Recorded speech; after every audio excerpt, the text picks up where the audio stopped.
તુલસી કરુણા સાગર મળે તો, તુલસી કરુણા સાગર મળે તો, અમે વરસાવે વદનમાં.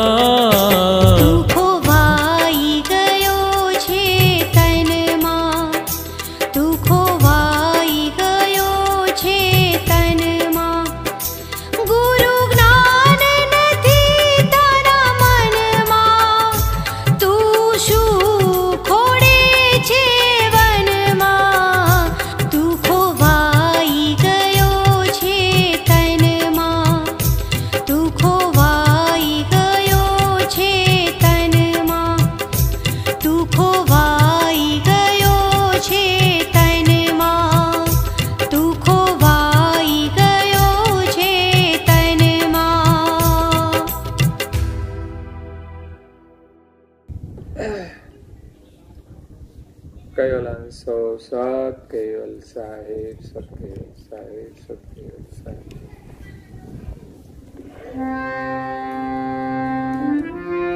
संध्या समरण आरती भजन भरोसे दास एमन साचा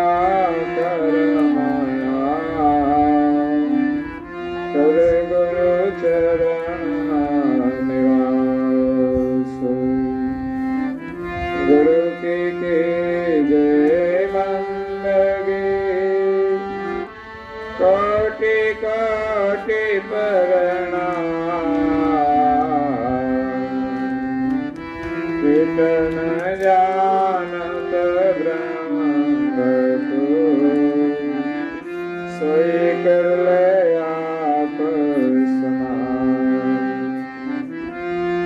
गुरु मरत मुख चंद्रमा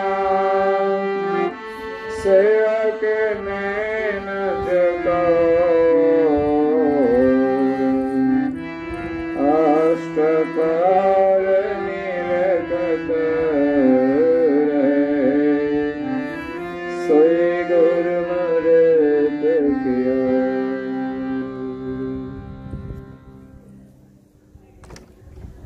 प्रेम भक्तजनों, ज्ञान संप्रदायना आद्य स्थापक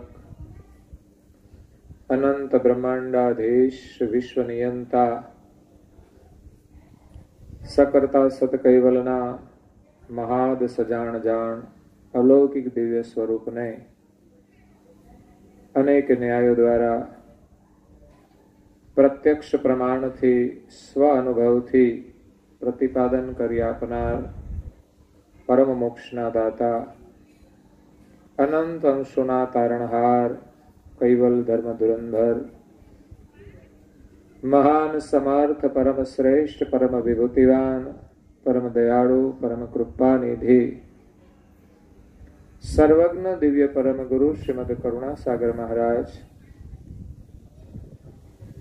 विश्व भरना मनुष्य तनुधारी चैतन्य जीवात्माओने यथार्थ ज्ञाननो उपदेश आपवा जगतना जीवोનું कल्याण करवा माटे આજથી 249 વર્ષ પહેલા અકળ વિભૂતિનો અતિ દિવ્ય મનુષ્ય દેહ ધારણ કરી આ વિશ્વની અંદર 14 લોક અને 7 દ્વીપમાં જેમણે વિચરણ કર્યું છે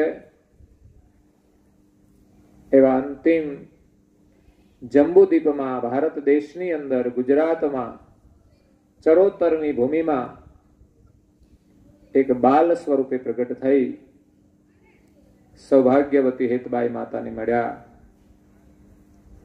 ત્યાર પછી ગુરુગાદી સારસાપુરીમાં નિવાસ કરી ત્યાં ગુરુગાદીની સ્થાપના કરી. ગામડે ગામડે વિચરણ કરીને જગતના જીવોને જગત કરતાનો સાચો સંદેશ આપ્યો છે. જગતની અંદર ધર્મ માર્ગમાં અનેક મતપંથો છે, વાદ વિવાદ છે. એની વચ્ચે કળીકાળની અંદર પરમ ગુરુજીએ યથાર્થ જ્ઞાન દ્વારા સારી સૃષ્ટિના એક જ સર્જનહાર છે, જીવ માત્રના એક જ સર્જનહાર છે, એવું પ્રતિપાદન પોતાના અનુભવ દ્વારા પ્રત્યક્ષ પ્રમાણો આપીને એમના યથાર્થ જ્ઞાન દ્વારા કર્યું છે. એવા પરમ ગુરુના શરણમાં જવાથી એમના જ્ઞાન દ્વારા આપણને વિશ્વના સર્જનહારની ઓળખ થશે અને એને પ્રાપ્ત કરવાનો માર્ગ મળશે. અહીંયા દિવ્ય પરમ ગુરુજી સંધ્યા સાખીની અંદર કહે છે કે સંધ્યા સમરણ આરતી ભજન ભરુસે દાસ મનસા વાચા કર્મણા કર ગુરુ ચરણ નિવાસ. સાંજની જે સાયંકાલ ઉપાસના છે, સંધ્યા ઉપાસના છે, પ્રાર્થના છે, એનું આ અંગ છે જેનું નામ જ સંધ્યા સાખી છે. એટલે એને સાંજની ઉપાસનામાં સમાવેશ કર્યો છે, જેમાં આપણે દરરોજ નિયમથી સ્તવન કરીએ છીએ, પ્રાર્થના કરીએ છીએ, પાઠ કરીએ છીએ. આ માત્ર બોલવા પૂરતું જ કરવા માટે નથી કરતા, પણ એની અંદર જે ભાવ છે એ આપણા હૃદયમાં પ્રગટ કરવાનો છે. એવા ભાવથી આપણે ગુરુના શરણમાં નિવાસ કરવાનો છે. પરમ ગુરુ દિવ્ય દેહ ધારણ કરીને પ્રગટ થયા અને આપણને ઉપદેશ આપી ગયા. એ પરમ ગુરુ હાલ પણ વિદ્યમાન છે, એનું સ્વરૂપ આપણી સાથે જોડાયેલું છે. તો એમની સાથે એકતા કરવા માટે આપણે સવારે અને સાંજે ઉપાસના અને પ્રાર્થના દ્વારા એમની સાથે એકતાર કરવાનો છે. એક તો દ્રઢ નિશ્ચયથી, દ્રઢ નિયમથી આપણે પ્રાર્થના કરીએ. બીજા નંબરે ધ્યાનથી, એકાગ્રતાથી પ્રાર્થના કરીએ. સાથે સાથે ભાવપૂર્વક પ્રાર્થના કરીએ. તો એ જ પ્રાર્થનાના શબ્દો દ્વારા આપણને પરમ ગુરુના દર્શન થશે, એમની ગતિની કરુણા આપણને મળશે. તો અડધા કલાકની પ્રાર્થના માત્રથી આપણને ઘણો બધો લાભ થઈ જશે. આપણા મનની જે અશાંતિ છે એ દૂર થઈ જાય છે. પણ જો પ્રાર્થના થાય તો મોટા ભાગે લોકો પાઠ કરતા હોય છે, પ્રાર્થના તો કોઈ કોઈ જ કરે છે. તો પાઠ અને પ્રાર્થનામાં શું અંતર છે? પાઠ તો નાનું બાળક પણ કરે, પોપટની જેમ બોલે એ પાઠ કહેવાય. પોપટ પણ રામ રામ કરે તો એને ભણાવવામાં આવે છે, યા તો અભ્યાસ છે તો રામ રામ કરે છે, પણ રામ શું એને ખબર નથી. પણ કોઈ બિલાડી એનું ગળું પકડે તો એ રામ રામ નહીં કરે, ચે ચે ચે ચે થઈ જશે એને. કારણ કે એને કઈ ખબર નથી કે હું શું બોલું છું. તો પાઠ એ શબ્દોનો થતો હોય છે, જ્યારે પ્રાર્થના છે એ અંતરમાંથી પોકાર થતો હોય છે, હૃદયના ભાવ સાથે થાય, મન સાથે થાય. પ્રભુ સાથે આપણી એકતા થાય અને જે પ્રાર્થના થાય એ પોકાર છે. પોકાર સાથે જે પ્રાર્થના થાય ત્યારે જે પાઠના શબ્દો હોય, એના જે ભાવ હોય, એનો આપણે અનુભવ થતો જાય છે. ઠંડુ પાણી હોય, એમાં પગ હોય એટલે આપણને ઠંડકનો અનુભવ થાય, પછી પાછળથી ગરમ પાણી આવે તો ગરમનો અનુભવ થાય. એ જ રીતે પાઠ જે હોય એનો જે પ્રવાહ આવતો હોય વાણીનો, એ વાણીમાં જેવા ભાવો પડેલા છે એનો સ્પર્શ આપણને થાય છે.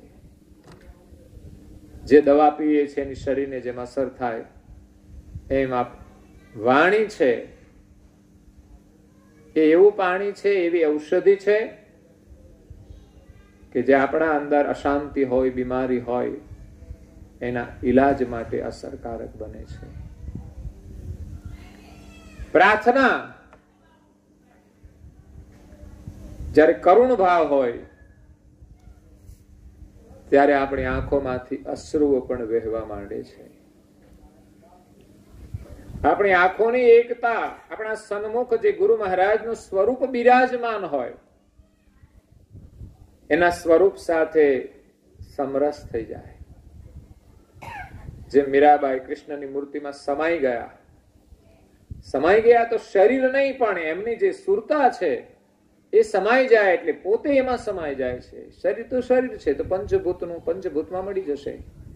પણ મીરાબાઈ જે શરીરથી અલગ હતા, જે પ્રભુની ભક્તિ કરતા હતા, જે ભાવ પ્રેમથી સંસારના મોહમાંથી છૂટીને શ્રી કૃષ્ણની ભક્તિમાં રંગાઈ ગયા અને એના સ્વરૂપ સાથે એકરૂપ થઈ ગયા. એમ પ્રાર્થનાથી આપણી સુરતા આપણા ઈષ્ટદેવના સ્વરૂપમાં સમરસ થઈ જાય છે.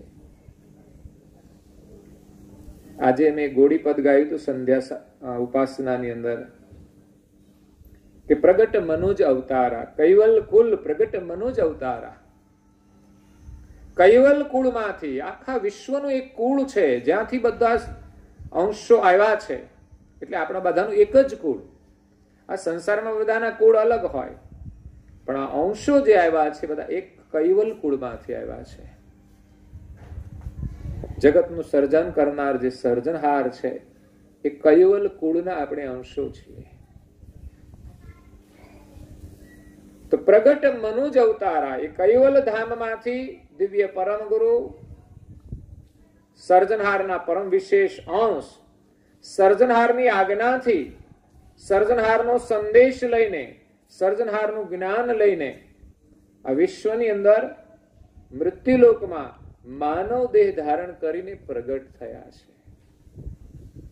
જાણે કોઈ જાણનહારા, કોઈ એને સામાન્ય માણસ પણ માને, કોઈ મહાપુરુષ માને, પણ એ તો સર્જનહારના ધામમાંથી આવ્યા છે. એમના પરમ વિશેષ પાટવી અંશ છે. અને સર્જનહારે એમને પોતાની સંપૂર્ણ ગતિ પ્રદાન કરી છે, જે ગતિ દ્વારા જગતના અંશો સર્જનહારને પ્રાપ્ત કરી શકે. અને એ છે ગુરુ ગતિ.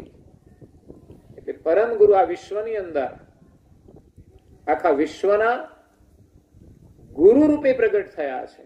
પ્રગટ મનુજ અવતારા. અને એમની જયારે સેવા પૂજા આરતી કરે છે ભક્તજનો, ગુરુ મહારાજ દિવ્ય દેહ ધારણ કરીને આવ્યા છે, દિવ્ય ચિહ્નો ધારણ કરીને આવ્યા છે, અને એમના ઉપર વિવિધ પ્રકારના આભૂષણો છે. એ પણ આપણને સંકેત આપતા હોય છે. એમણે ધારણ કરેલા આભૂષણો એ પણ આપણને બોધ આપતા હોય છે. એના સ્વરૂપની અંદર પ્રીતિ વધારતા હોય છે. આપણે જોઈએ છે મોટે ભાગે એકબીજાની સુંદરતા આપણે વધારે કેમ પ્યારી લાગે કે એના શણગાર દ્વારા, એની સજાવટ દ્વારા. તો એવા દિવ્ય પરમ ગુરુ સુંદર સિંહાસન ઉપર બિરાજમાન, કારણ કે આખા વિશ્વના રાજા છે, આખા વિશ્વના ગુરુ છે, જીવ માત્રનું કલ્યાણ કરવા વાળા. અને પરમ ગુરુની ગતિ દ્વારા જ અંશોને આ જગતમાંથી મુક્તિ મળે છે અને સર્જનહારની પ્રાપ્તિ થાય છે. જે ગતિના ગુરુ મળે એ ગતિ એને મળે છે. કોઈ દેવધામની ગતિના ગુરુ હોય તો દેવધામ સુધી લઈ જાય છે. અહીંયા કોઈ સિદ્ધિની ગતિ વાળા હોય તો આપણને સિદ્ધિ આપી શકે છે.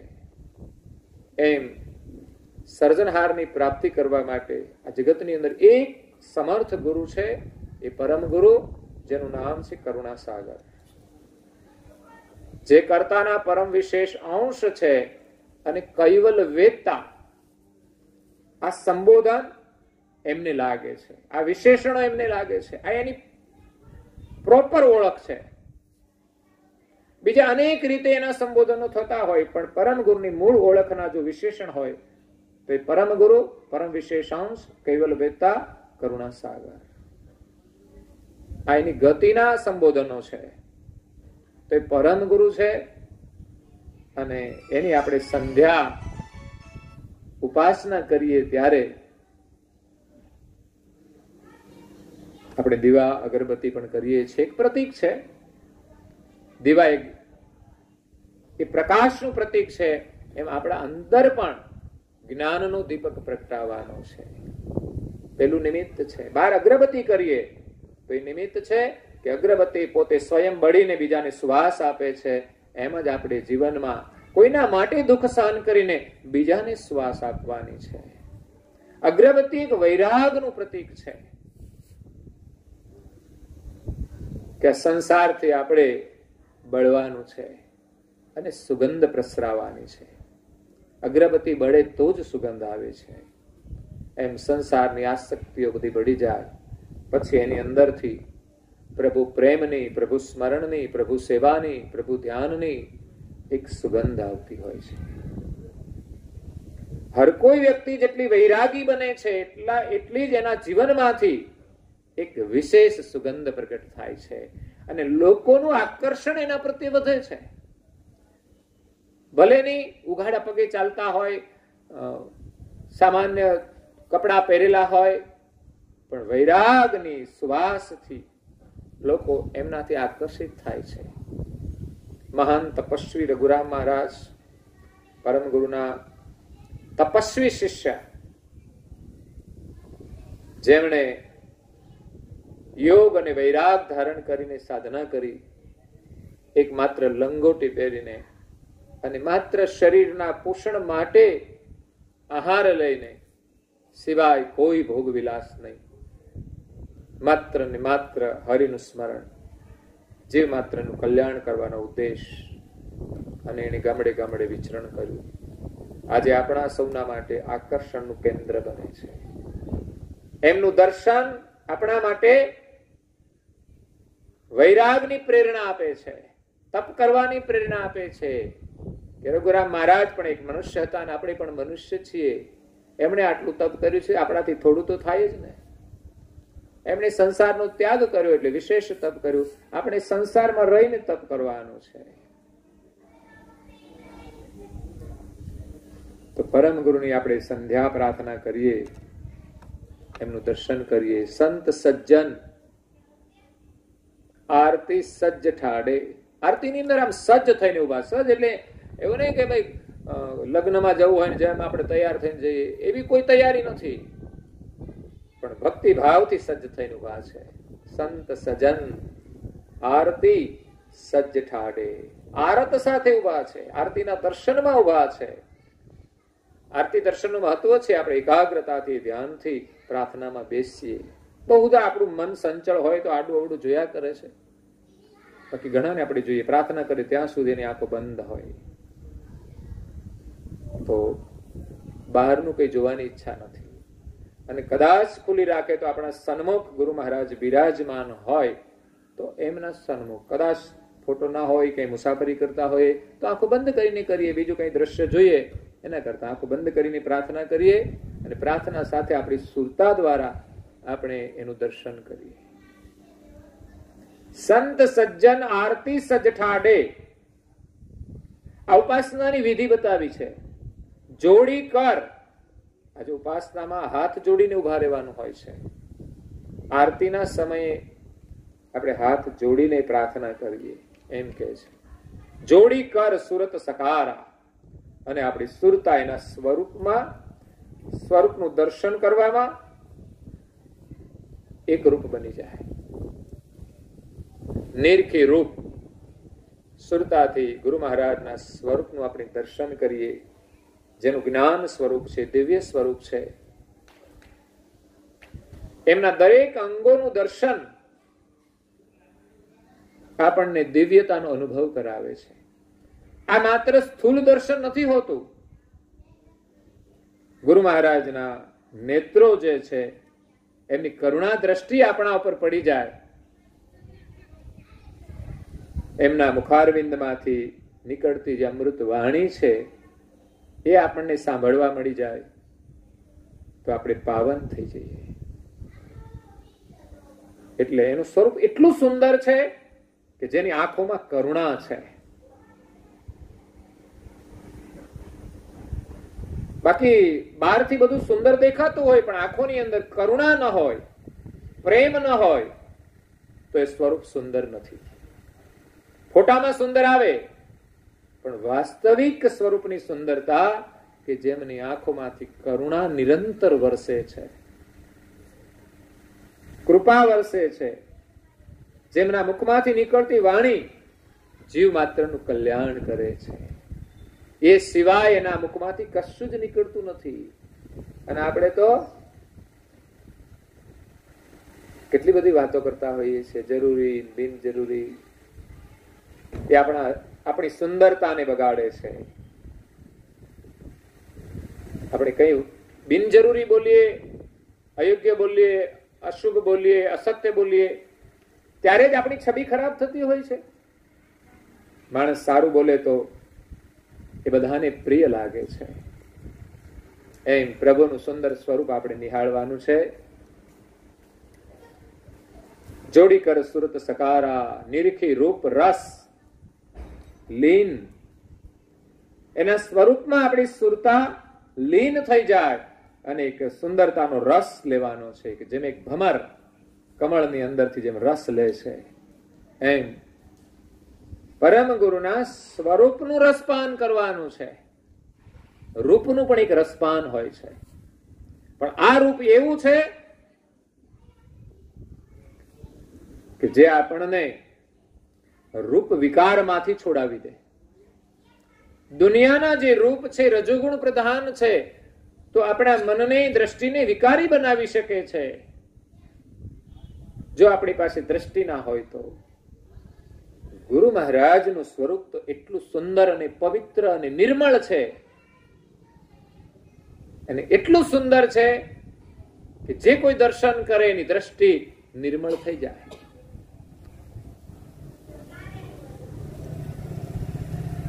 એ દિવ્ય સ્વરૂપ છે.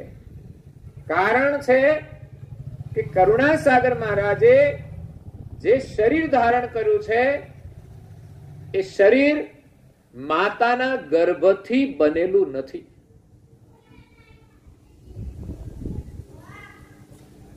પિતાના સંગથી બનેલું નથી. અલૌકિક દિવ્ય સ્વરૂપ છે જે પ્રગટ થઈને આવ્યા છે. એટલે એમના શરીરની અંદર કોઈ રજોગુણી વિકાર નથી. જ્યારે માતા પિતાના સંબંધથી જે શરીરો બને છે એમાં અવશ્ય રજોગુણ હોય છે. રજોગુણથી તો નિર્માણ થાય છે, પછી એના સુકૃતથી એ રજોગુણમાંથી મુક્ત થઈ શકે છે.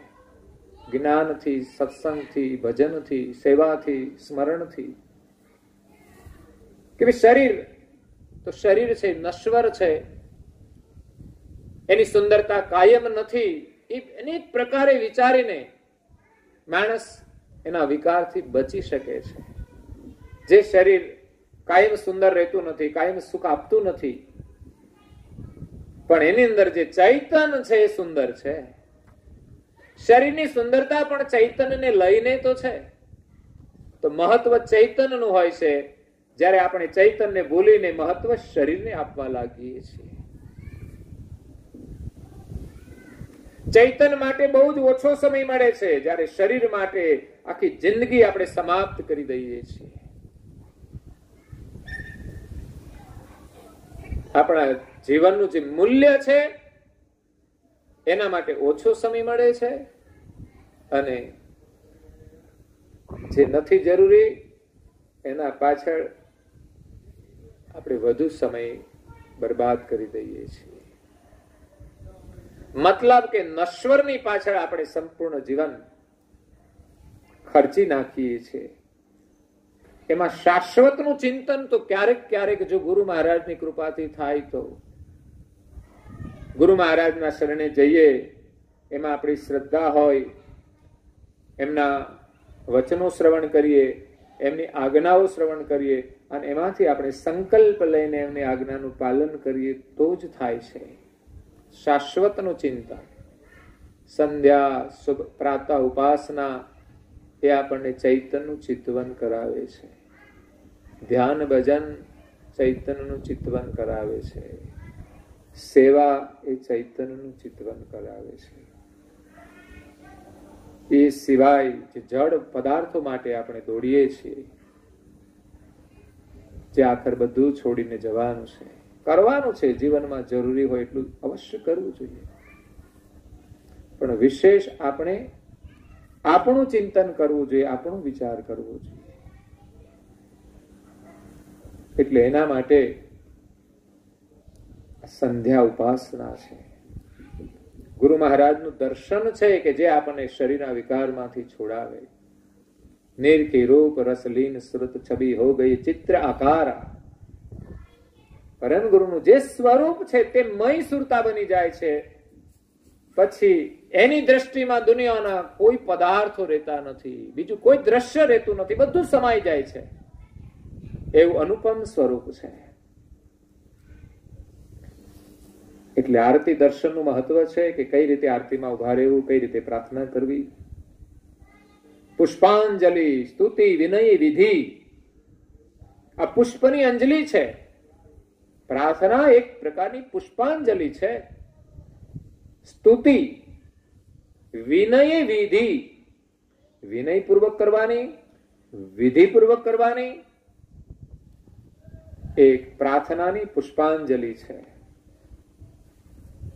કરે જન હરક અપારા. ગુરુના શરણમાં રહીને ગુરુના જે સેવક છે અત્યંત હર્ષપૂર્વક કરે છે પ્રાર્થના. સંધ્યાનો સમય થઈ ગયો તો ઉમંગ થાય કે ચાલો જલ્દી સમય થઈ ગયો છે. એ કેવો ઉમંગ થાય ખબર છે? જેની ટીવીની સિરિયલમાં રસ હોય, 9 વાગે સિરિયલ સરસ આવતી હોય અને તમે 9 વાગે વાસણ માનતા હો કે ભાઈઓ કઈ કરતા હોય બીજું, અને રસ હોય તો એ વાસણ અધૂરા હોય તો પછી માંજીશું, પણ પેલા સિરિયલ જોઈ લે પછી વાસણનું કામ કરીશું. એવો ઉમંગ હોય છે. ઘણા સંસારના કાર્યોમાં આપણને ઉમંગ હોય છે. નવો મોબાઈલ હોય તો ઓપરેટ કરવાનો ઉમંગ હોય, બીજાને દેખાડવાનો ઉમંગ હોય. નવી કઈ પણ વસ્તુ લાવીએ છીએ ને ત્યારે ઉમંગ બહુ હોય છે આપણને. જુતિયા લાવીએ તો ઉમંગ હોય, કપડા નવા જે દિવસે પહેલી વાર પહેર્યા હોય એ પણ ઉમંગ હોય, નવું મકાન લીધું હોય એમાં પ્રવેશ કર્યો હોય તો પણ ઉમંગ હોય, અને નવા લગ્ન થયા હોય તે દિવસે ઉમંગ હોય. એવો ને એવો ઉમંગ કાયમ રહે કેવું સારું. આ ધામધૂમથી લગ્ન એટલા માટે કરવામાં આવે છે કે આમ જ રહેજો તમે ઉમંગમાં. પ્રસંગ એટલો ઉમંગ પૂર્વક કરવામાં આવે છે કે ઉમંગ જીવનભર ખૂટવો ના જોઈએ, પણ ક્યાંક તો 6 મહિનામાં પૂરો થઈ જાય છે. બોલો 3 મહિનામાં ઓળખી લે છે કે અમે તમને ઓળખી લીધા, હવે તમારે નહીં બને. બોલો આવું થાય છે.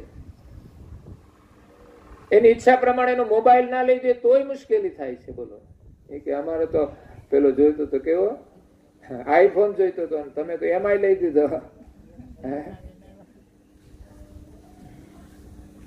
આવી સમસ્યાઓ છે. આમાં ક્યાં શાંતિ મળે? વસ્તુનું કોઈ મહત્વ જ નથી. હા, શરીર જરૂરિયાત માટે જે લેવાનો હોય એનાથી આપણે ચલાવવાનું છે. બાકી જીવન આપણું મળ્યું છે આત્મકલ્યાણ કરવા માટે.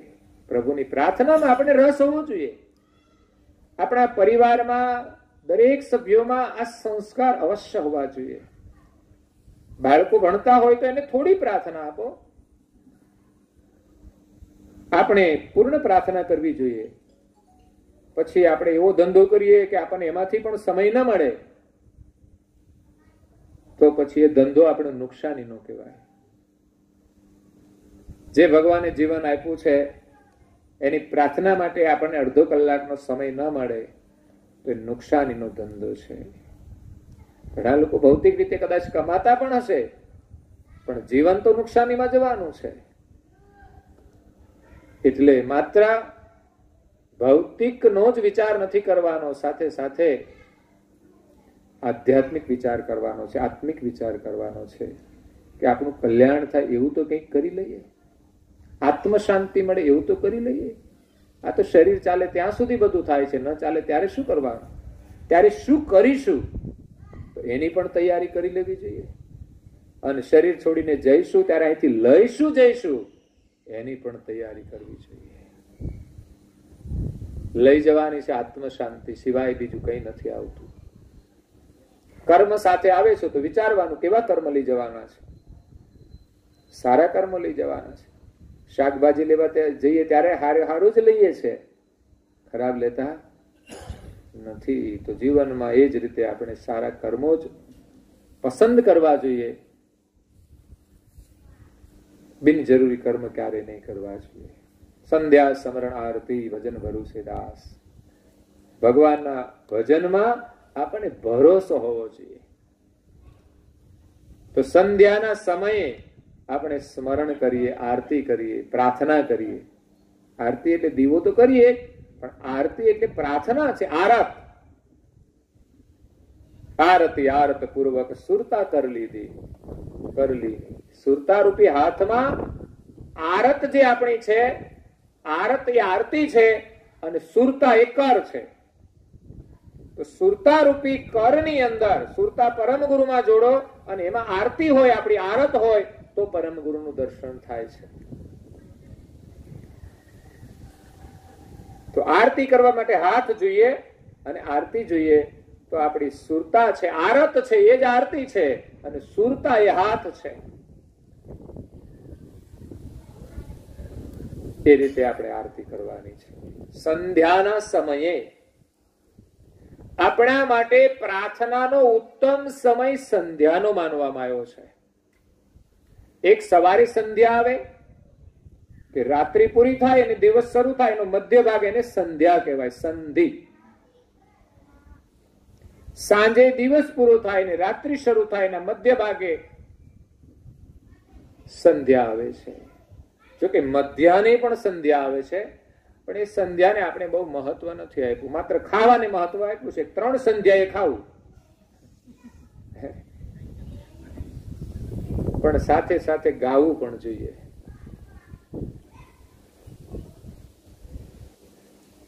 પણ છતાંય 2 સંધ્યા આપણે નિયમપૂર્વક કરીએ તો પણ ઘણું સારું છે. સવારે આપણે નિંદ્રામાંથી જાગીને નાઈ ધોઈને ફ્રેશ થયા હોઈએ ત્યારે શુદ્ધ ઉપાસના થાય. આપણો પ્રેમ શુદ્ધ હોય છે, બેટરી ચાર્જ હોય છે અને પેલો જ પ્રેમ પરમ ગુરુના શરણમાં અર્પણ કરી, આપણા ઈષ્ટદેવના શરણમાં અર્પણ કરી અને પછી તમારું કાર્ય કરો. એમાં એના આશીર્વાદ સાથે હોય છે, એમની કૃપા સાથે હોય છે. કદાચ કોઈ દુઃખ આવે તો સમજવાનું કે આપણા કર્મનું ફળ છે, પણ આપણે પ્રાર્થના કરી છે, એની કૃપા આપણી સાથે છે. અવશ્ય આમાંથી મુક્તિ મળશે અને સુખ આવશે. સુખ તો તમે સાંજે જઈને પ્રાર્થના કરો તો પાછું મળી જ જાય છે. કદાચ આખો દિવસ કઈ ચિંતા હોય તો પણ સાંજે તમે આવીને પ્રાર્થના કરો તો જેમ દિવસ દરમિયાન ગરમીથી આપણું શરીર અકળાઈ જાય અને સાંજે તમે સ્નાન કરી લો એટલે ફ્રેશ, એ જ રીતે આપણું મન પ્રાર્થનાથી ફ્રેશ થાય છે. પણ બહુધા લોકોને ખબર નથી, એટલે જ્યારે જ્યારે મન અશાંત થાય પછી શું કરે કે બેચેની થાય છે, થોડી ચા લાવો તો કંઈક ફ્રેશ થાય, અને એનાથી મેળ ના પડે તો કે છે કંઈક મસાલા લાવો, કંઈક પડીક્યો લાવો, અને એનાથી ફ્રેશ ના થાય તો ઘરની જવાબદારીમાંથી કંટાળી જાય તો પછી ઘરેથી ભાગી જાય ને ક્યાંક જઈને કશું પીવા માંડે છે. આમ ફ્રેશ થવાનું છે? આખો પરિવાર ડિપ્રેશનમાં આવી જશે.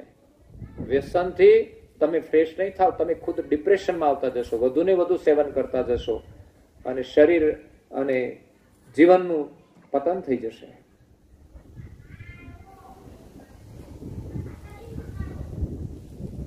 એટલે સુરાપાન કદી કરવું ના જોઈએ. સુરાપાન એટલે મદિરાપાન, મદિરાપાન એટલે શરાબનું સેવન, અને સાદી ભાષામાં કહે તો દારૂ.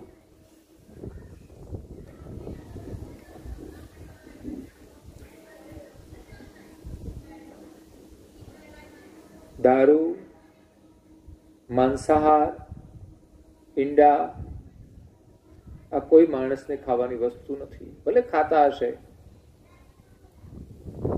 પરંતુ જેમણે જીવનમાં શાંતિ જોઈએ છે, જેને મુક્તિ જોઈએ છે, એમણે આ બધું છોડી દેવું છે. આપણે ત્યાં તો શાકાહારીમાં પણ વિવેક કર્યો છે બહુ. શાકાહારીમાં પણ શુદ્ધ ભોજન જ કરો, અશુદ્ધ ભોજન નહીં કરવું છે. આહાર સાથે આપણા વિચારનો સંબંધ જોડાયેલો છે. જેવું અન્ન તેવું મન. જો અનિતિનું અન્ન આવ્યું કે અશુદ્ધ અન્ન આવ્યું તો સમજવાનું આપણું મન બગડી જશે. એટલે અશુદ્ધ અન્ન, વાસી અન્ન પણ અશુદ્ધ છે. આપણે વાસી બહુ ખાઈએ છીએ. ફ્રીજ આવ્યા ને ત્યાંથી વાસી વધારે ખાવા મળેલો. પેલા લોકો ખાતા હતા, સાંજનું વધ્યું હોય સવારે ખાય, સવારનું વળી વધે તો પાછું રાખી મૂકે, બપોરે ખાય, બપોરનું સાંજે ખાય. એટલે કાંઈ વાસી ને વાસી જ રહે. શાસ્ત્રો તો એમ કે છે કોઈ કૂતરાને આપો, ગમે તેને ગાયને ભેંસને આપો, ગમે તેને આપો, તમે તાજું જ ખાઓ અને તમને હંમેશા તાજું જ મળશે. કેમ કે તમે વાસી કોઈને ખવડાવી દીધું છે તો એ પુણ્યદાન થયું છે ને, એનું સુકૃત બન્યું છે. જયારે વાસી ખાવામાં તો માંદાઈ પડીએ અને વાસીનું વાસી જ રહે. આપણું ભાગ્ય જ વાસી થઈ જાય, તાજું ના રહે. એટલે સ્વચ્છ ભોજન કરવું જોઈએ, શુદ્ધ ભોજન. બહારનું ખાવ છો એ પણ બહુ સારું નથી હોતું.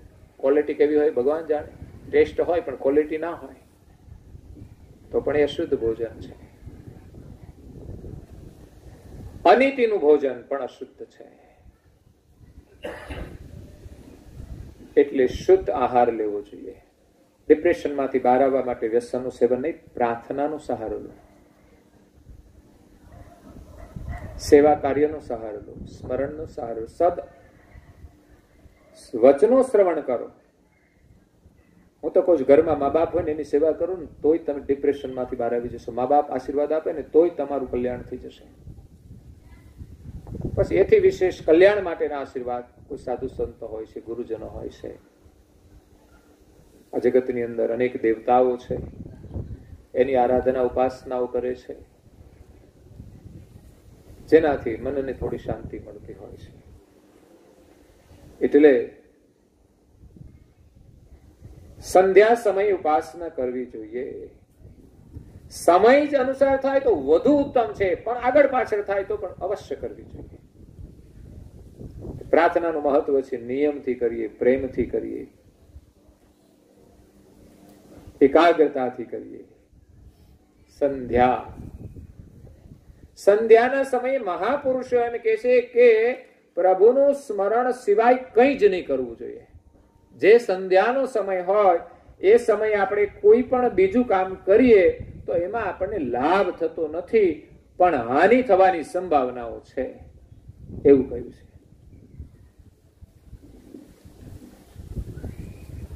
પ્રભુના સ્મરણ સિવાય બીજું કંઈ કરીએ તો નુકસાન જાય. કારણ કે સંધ્યાના સમયે બ્રહ્માંડની સૂક્ષ્મણા નાડી ચાલતી હોય છે, અને સૂક્ષ્મણા નાડીની અંદર કોઈ લૌકિક કાર્ય સફળ થતું નથી.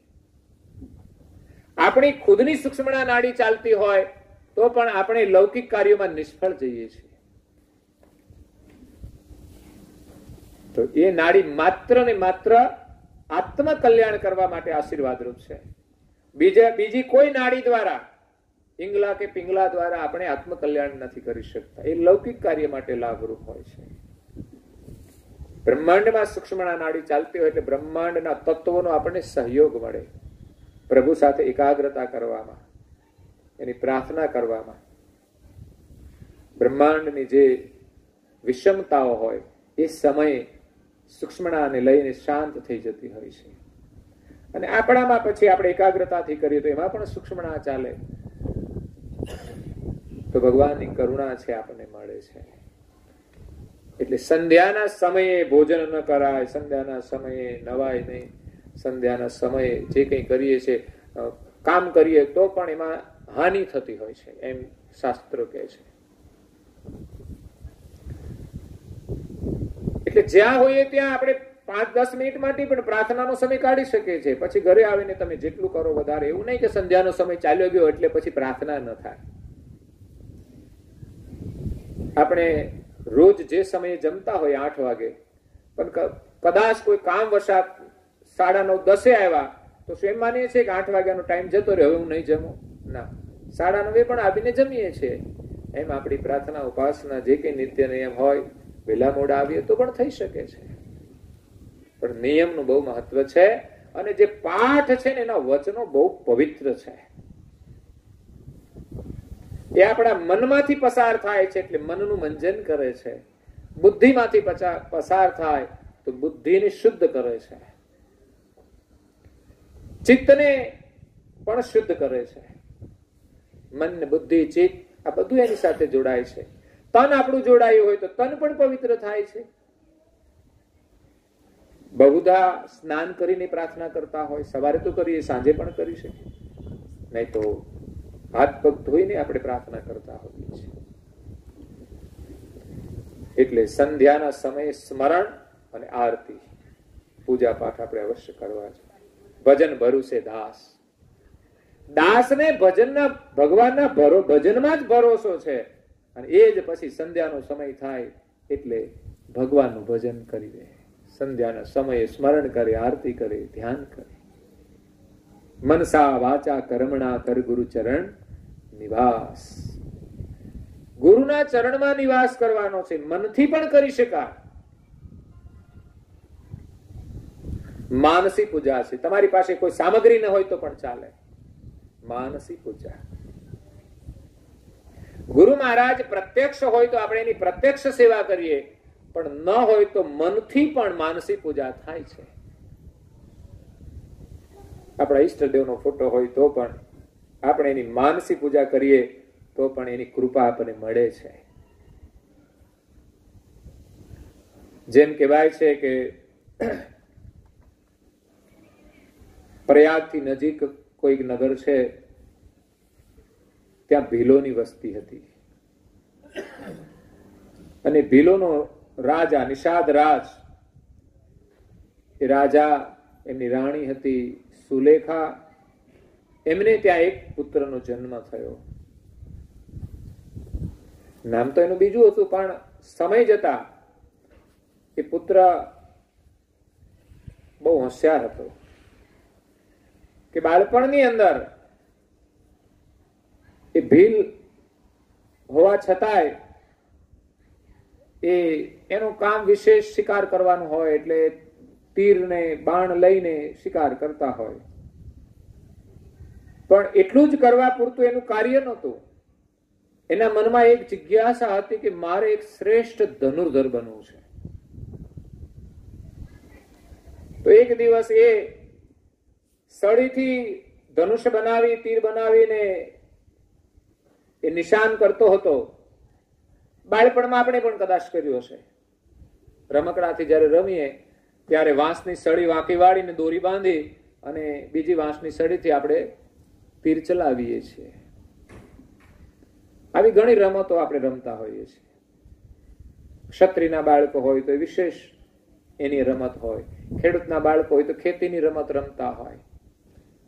જે જે સંસ્કાર હોય એ પ્રમાણે, જે જોયું હોય એ પ્રમાણે. નાના બાળકો હોય ત્યારે ઢીંગલા ઢીંગલીની રમતો રમે જ, કારણ કે એ તો બધા સમાજમાં હોય. એક વરરાજો હોય, એક કન્યા હોય, પછી બેને પરણાવે, બધાને જમાડે. આ તો કાયમનું ચાલે છે.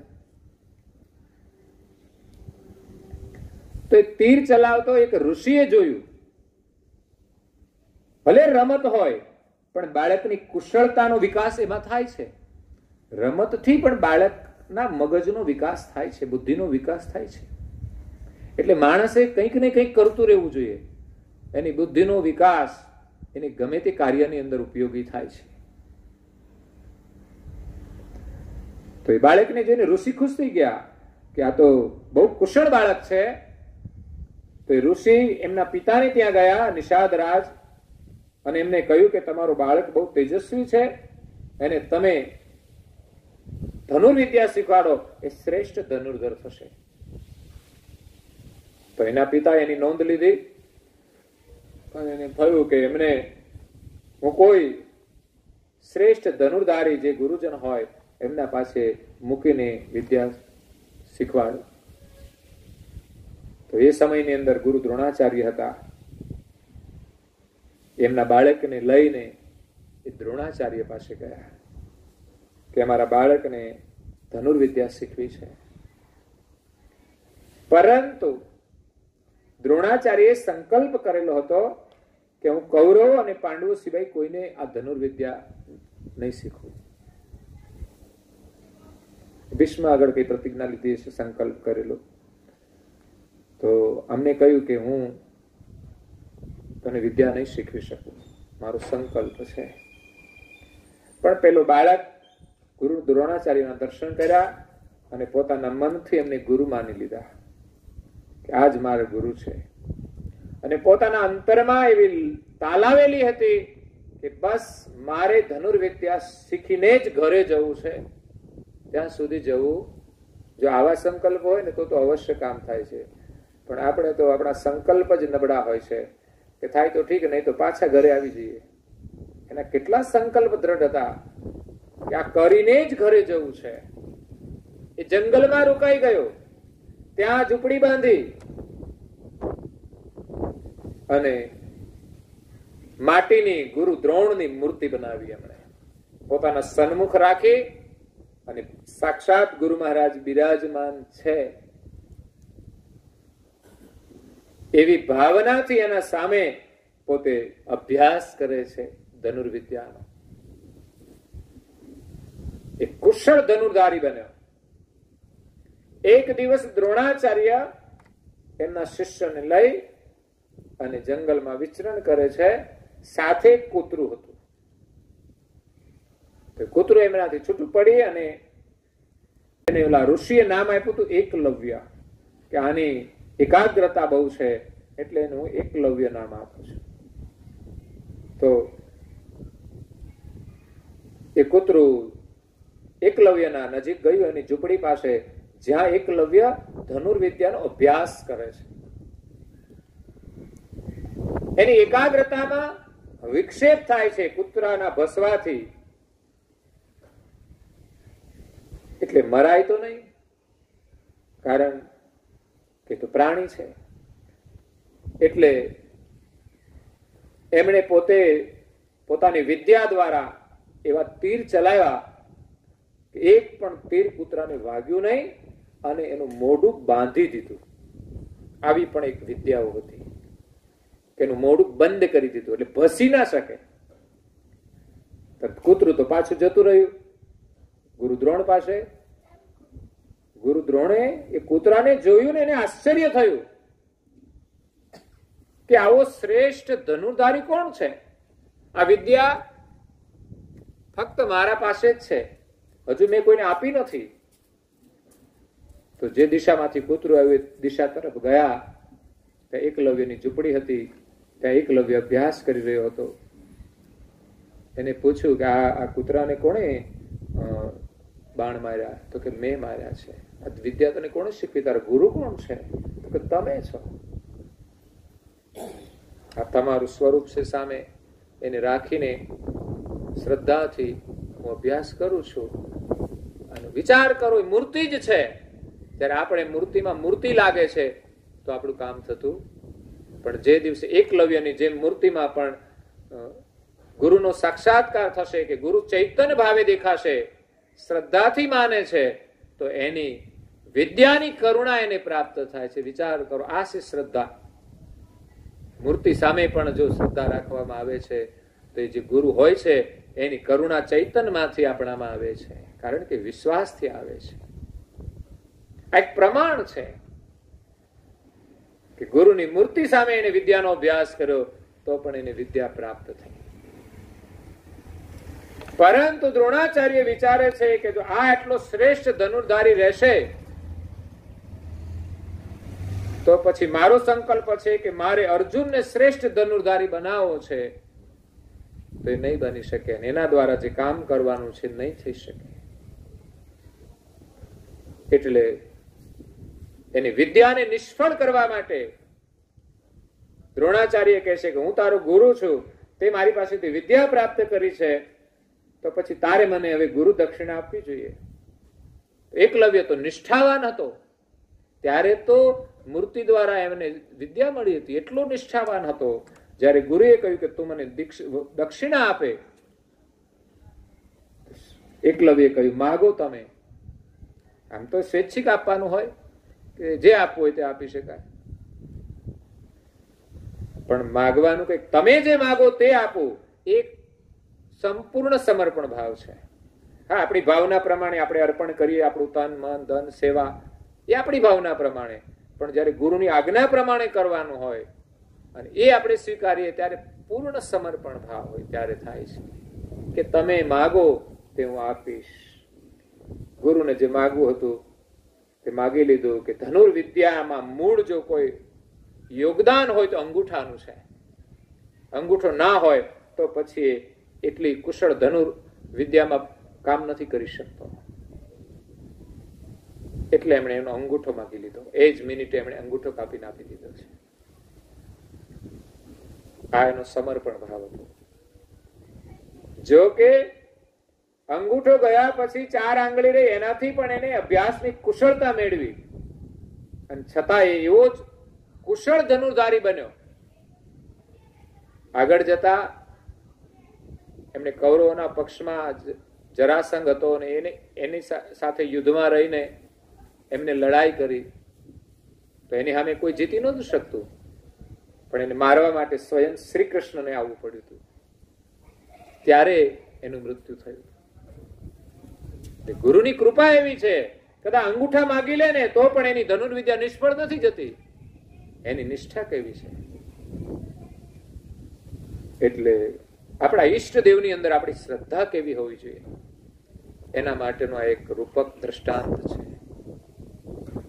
આ વાસ્તવિક છે. એટલે આપણા ઘરમાં આપણે પ્રાર્થના કરીએ છીએ, સંધ્યા સ્મરણ આરતી ભજન ભરોસે દાસ, ભજનમાં આપણને ભરોસો હોવો જોઈએ. એમના જે પ્રાર્થનાના વચનો છે ને એ સંપૂર્ણ સત્ય છે. જો નિષ્ઠાથી પ્રાર્થના કરીશું, એકાગ્રતાથી કરીશું, એક દિવસ એ બધા જ શબ્દો આપણા જીવનમાં ચમત્કાર સર્જન કરશે. જે ચમત્કારનું સર્જન એકલવ્યના જીવનમાં થયું, એ સિવાય અનેક મહાપુરુષો ગુરુના શરણમાં ગયા, ગુરુની આજ્ઞાઓનું પાલન કર્યું, દરેકના જીવનમાં ગુરુ કૃપાથી એનો ચમત્કારો થયા છે. ધ્રુવને હોલિકાએ બાળ્યો હતો ને, હોળી બનાવીને, પણ બળ્યો ખરો? ના બાળી શક્યા. આ તો ગુરુ કૃપાનો ચમત્કાર છે, હરિસ્મરણનો ચમત્કાર છે. એને કોઈ ના બાળી શકે. કેટલા ષડયંત્રો કર્યા છતાં એનો વાળ વાંકો થયો. તો આપણી ભક્તિની શ્રદ્ધા એવી હોવી જોઈએ, વિશ્વાસ હોવો જોઈએ કે આપણું રક્ષણ કરવા વાળા છે, અને આપણી નિષ્ઠા હોવી જોઈએ, નિયમથી આપણે બધું કરીએ. એક એક આજ્ઞા એમના આશીર્વાદ છે. નાની નાની આજ્ઞાઓ છે, એમાં તો આપણે અવશ્ય સફળ થઈ શકીએ. પછી ધર્મની બહુ મોટી કસોટીઓ આવે, પણ આપણી નિષ્ઠા જો મજબૂત થઈ ગઈ હોય તો એમાં આપણે અવશ્ય સફળ થઈએ છીએ. બાકી તો અગ્નિમાં બળીએ તો આપણે પણ બળી જઈએ, પણ એની નિષ્ઠા એના સ્મરણમાં હતી એટલે એને કોઈ અગ્નિની આંચ ના આવી. સંધ્યા સ્મરણ આરતી ભજન ભરું છે દાસ, મનસા વાચા કર્મણા. મનસા પૂજા છે આ, માનસી પૂજા. વાચા એટલે વાણીથી પ્રાર્થના કરીએ. આખો દિવસ તો ઘણું બધું બોલીએ છીએ, કદાચ આખો દિવસમાં થોડું ઓછું બોલીને હાજે પ્રાર્થના કરીએ તો કેટલો બધો લાભ થાય. બીજી વાણી પ્રત્યે મૌન રહેવું જોઈએ કે જેથી આપણે પ્રાર્થના ની જે વાણી છે એ ઉચ્ચારણ કરવાનો ભાવ થાય. ભાવપૂર્વક આપણે ગાઈએ, રસપૂર્વક ગાઈએ. રાગબદ્ધ ગાઈએ. રાગમાં પણ એક રસ છે. બાળકોને રાગથી ગમે, પછી એના શબ્દોના ભાવથી આપણને રસ આવશે. એટલે આ સંસ્કારની પ્રક્રિયા આપણા ઘરમાં અવશ્ય હોવી જોઈએ. આપણા માટે આશીર્વાદ છે. મનસા વાચા કર્મણા, કર્મ પણ એવા કરવાના છે હરિનું સ્મરણ થાય એવા. કામ ધંધો જે કરીએ ક્યાંય પણ આપણે બને ત્યાં સુધી ખોટું ના કરીએ, કારણ કે ખોટું કરેલું રહેવાનું જ નથી. લાભ થતો હોય તો પણ એ લાભ નથી, હાનિ જ છે. ખોટું કરીને લાવીએ તો રહેતું જ નથી. પણ એ સમયે આપણે લોભ હોય, લાલચ હોય, કઈ પણ કારણ સામાન્ય ખોટું કરતા હોઈએ તો પણ નહીં કરવું જોઈએ. કારણ કે સામાન્ય ખોટું આપણને ક્યારેક લોભ ને લાલચમાં મોટું પણ ખોટું કરાવી દે છે.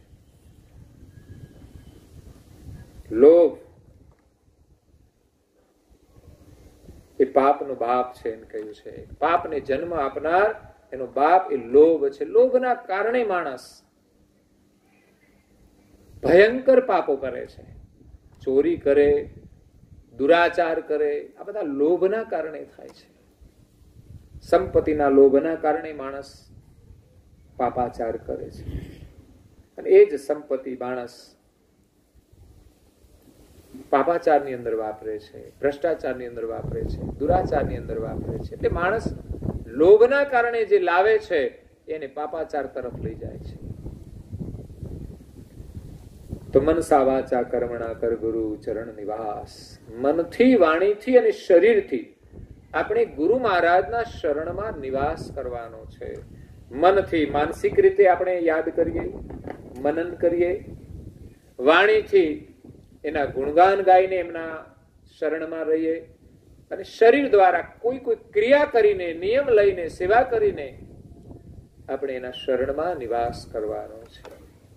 એક જ ચોપાઈ આપણે બહુ બધું કહી જાય છે. આગળ પણ છે, એના અનુસંધાનમાં જ બધી ચોપાઈઓ છે. બહુ ઉત્તમ ચોપાઈઓ છે. જેટલું ધ્યાનથી પાઠ કરીએ, શાંતિથી પાઠ કરીએ, એટલી જ એ ચોપાઈઓ આપણા જીવનની અંદર વ્યવહારમાં આવશે. પાઠ છે એની અસર મનથી બુદ્ધિ, બુદ્ધિથી હૃદય સુધી જાય છે. ત્યારે આપણા હૃદયમાં ભાવો પ્રગટ થાય છે. અને જે સમયે જે કરવાનું હોય ને ત્યાં એ ભાવ આવીને ઉભા રહે છે. સેવા કરવાની હોય તો સેવાનો ભાવ આવે, સ્મરણ કરવાનું હોય તો સ્મરણનો ભાવ આવે, મનને જોડવાનું હોય તો મનમાં એ ભાવ આવી જાય. આપણા ઘરમાં ફોટા રાખી શા માટે?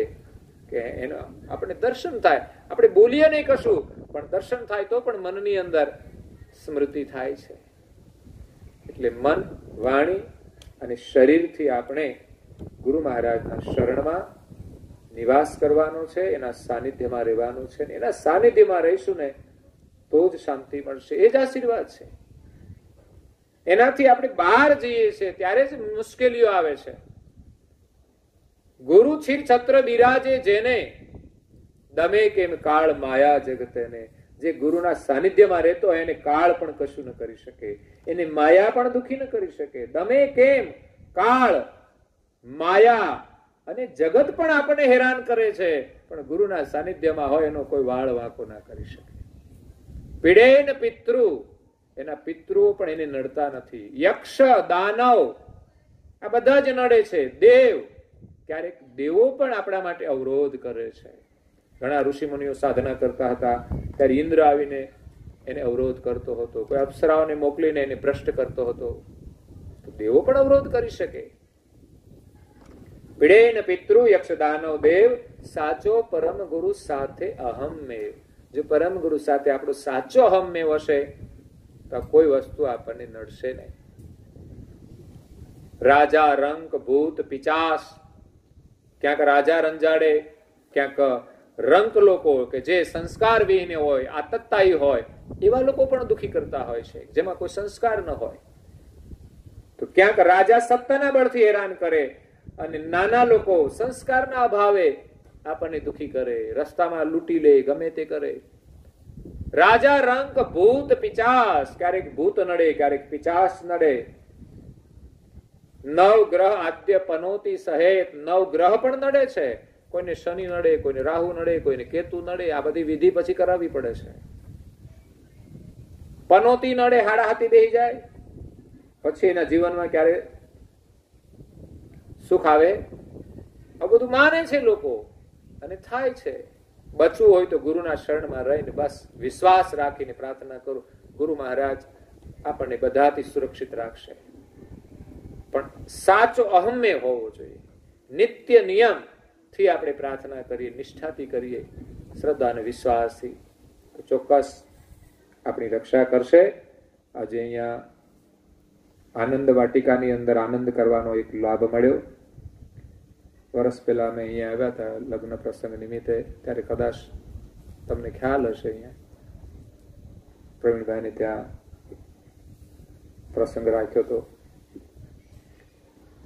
તો આજે એક આવવાનો સુંદર યોગ થયો. સહેજા સહેજ પ્રવીણભાઈની ખૂબ શ્રદ્ધા છે પરમ ગુરુમાં, એક નિષ્ઠા છે, સેવાની ઉમદા ભાવના છે અને સરળ સ્વભાવ છે. પરમ ગુરુની ખૂબ કૃપા છે. અને વારંવાર એ પણ જ્યાં પરમ ગુરુનું મંદિર છે બાલાસિનોર પાસે જેઠોલી ગામમાં, વર્ષમાં મિનિમમ એક વાર 2-3 વખત આવે. તો પરમ ગુરુના ખૂબ આશીર્વાદ છે અને પરમ ગુરુને પ્રાર્થના કરી કે એમની કૃપા એમના પરિવાર ઉપર વરસતી રહે. અને આપ સૌ પણ આજે અહીંયા લાભ લેવા માટે આવ્યા છો, તો તમને પણ એમના આશીર્વાદ મળ્યા છે કે આવા પવિત્ર વચનોનો પાઠ કરવા, વચનો સાંભળવાનો લાભ એ બહુ મોટા આશીર્વાદ છે. અને એમના આશીર્વાદથી તમારો પરિવાર પણ સુખી રહે એવી પ્રાર્થના સાથે અહીંયા મારી વાણીને વિરામ આપું છું. અસ્તુ સત્કેવલ સાહેબ. આદ્ય સક્રત સ્વરાજ કરુણેશ કેવલ કરતા કી, પૂજ્ય શ્રી કૃષ્ણ સ્વામી મહારાજ કી, પૂજ્ય શ્રી પરમ ગુરુ શ્રીમદ કરુણા સાગર મહારાજ કી, પૂજ્ય શ્રી નારાયણદાસજી મહારાજ કી, પૂજ્ય શ્રી સદકુબેરાચાર્ય મહારાજ કી, પૂજ્ય શ્રી રઘુરામ મહારાજ કી, શ્રી સબ સંતન કી, શ્રી સબદેવન કી, श्री ज्ञान संप्रदाय के, श्री गुरु गादी सारसापुरी के, श्री कैवल धाम के, श्री कथा सत्संग पुण्यवती का साथ केवल साहेब.